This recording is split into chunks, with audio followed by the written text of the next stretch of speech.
你真的以为官方把小丑的生日忘记了吗？其实这恰恰是官方埋的一个彩蛋。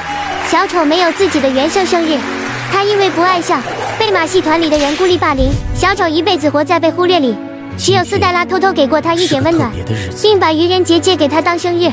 这本来就不是正经生日，天生就该被盖过被遗忘。而惊魂盛典初赛为什么偏偏选在4月1日结束？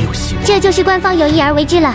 官方故意让他在自己生日这天连初赛都冲不进，连一句单独的生日快乐都挤不进全服头条，完美复刻他永远羡慕别人，永远没人记得的童年。